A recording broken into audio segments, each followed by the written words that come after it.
सिंध में मेडिकल यूनिवर्सिटियुनि ऐं कॉलेजनि में एमडीके टेस्ट अॼु वरिती वेंदी। तैयारी मुकमल। कराची, हैदराबाद, सखल, अरकाने, जामशेद ऐं शहीद बेनीतराबाद सेंटर क़ाइमु। कलम 144 लागू। मोबाइल फोन ऐं स्मार्ट डिवाइस खणी अचण जी इजाज़त न हूंदी। उम्मीदवार सुञाणप कार्ड, मैट्रिक ऐं इंटर जी मार्कशीट खणी अचनि। इंतिज़ामिया।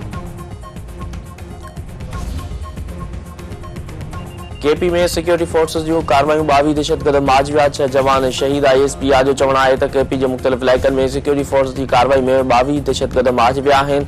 दहशतगर्दनि सां वेढ़ में पाक फ़ौज 6 जवाननि बि शहादत माणी आहे। दहशतगर्दनि सां विढ़ंदे शहादत माणींदड़ पाक फ़ौज जवाननि जी जनाज़े निमाज़ अदा। आला फ़ौजी ऐं सिविल अमलदारनि जी शिरकत। शहीदनि जा मड़ फ़ौजी एज़ाज़ सां अबाणनि इलाइक़नि में मीटिंग मां हवाले कया वेंदा।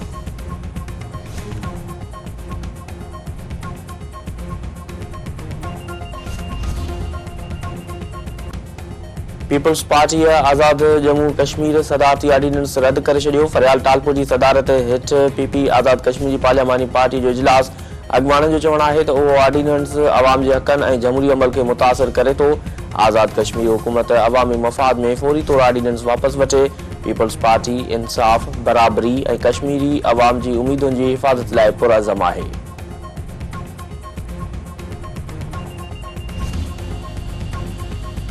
JUI सरबराह मौलाना फज़ल रहमान तरफ़ां मदरसनि जी रजिस्ट्रेशन ते हुकूमत खे 1 ॾींहं जो अल्टीमेटम। संदसि चवणु आहे त दीनी मदरसनि खे मुसलसल दबाव में रखियो पियो वञे। हुकुमराननि ते हाणे कंहिं बि क़िस्म जो एतमाद न रहियो आहे। मदरसनि खे एस्टेब्लिशमेंट या कामू राजशाही जी हमदर्दी जी का बि ज़रूरत न आहे। दीनी मदरसनि खे तशद्दुद ऐं इंतिहा पसंदी तरफ़ धिकियो पियो वञे। साइंसी ऐं जदीद इल्म खां इनकार नथो करे सघिजे। मदरसे जा शागिर्द जदीद तौर जी हर तालीम हासिल करे रहिया आहिनि। इल्म खे जदीद या क़दम न करार ॾियणु घुरिजे। खानपुर में बरसां बाक्सर वारे इलाइक़े में घर ते हमले में घर तणी क़तल। संदसि ज़ाल ज़ख़्मी। 3 जवाबदारनि लठियूं ऐं कुहाड़ियूं हणी मौला बख्श मार खे क़तल करे छॾियो। हमले में ज़ख़्मी थियल मक़तूल जी घरवारी अस्पताल मुंतक़िल।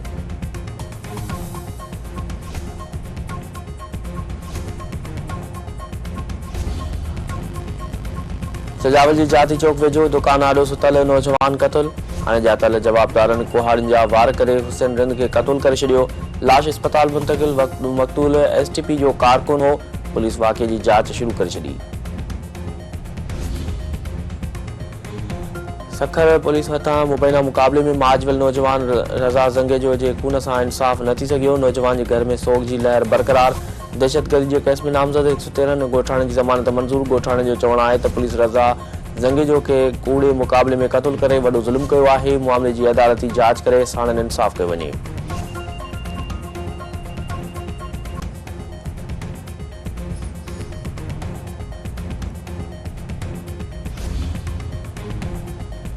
शामी सदर बशार असद जी इक़्तिदार खे ख़तरो। बाग़नि शाम जो मुख्य शहर हमस जो मुकमल कंट्रोल संभाले वरितो।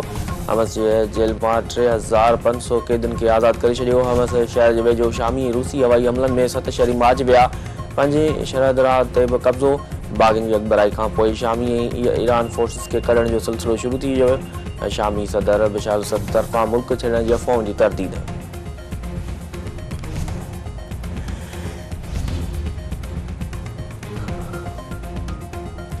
शाम जी सूरतहाल सबबि पाकिस्तान जी सहूलियतुनि लाइ क्राइसिस मैनेजमेंट यूनिट बहाल करे छॾियो। परॾेही खाते ईमेल ऐं टेलीफोन नंबर जारी करे छॾिया।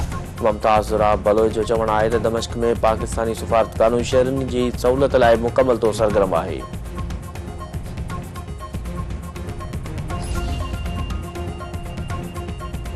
गज़ा ते इज़राइली ज़ुल्म जो सिलसिलो जारी। वधीक 40 माण्हू शहीद। नसीरात कैंप ते बमबारी में 26 ॼणा शहीद थी विया। कमाल उद्वान अस्पताल ते बि हमले में 3 ॿारनि समेत 4 ॿार ज़ख़्मी।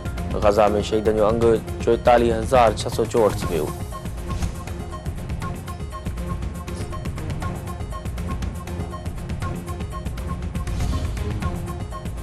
ऐं क़ौमी क्रिकेट टीम ज़िम्बाब्वे खां पोइ ॾखण अफ्रीका जे शहर डरबन में डेरो जमाए छॾियो।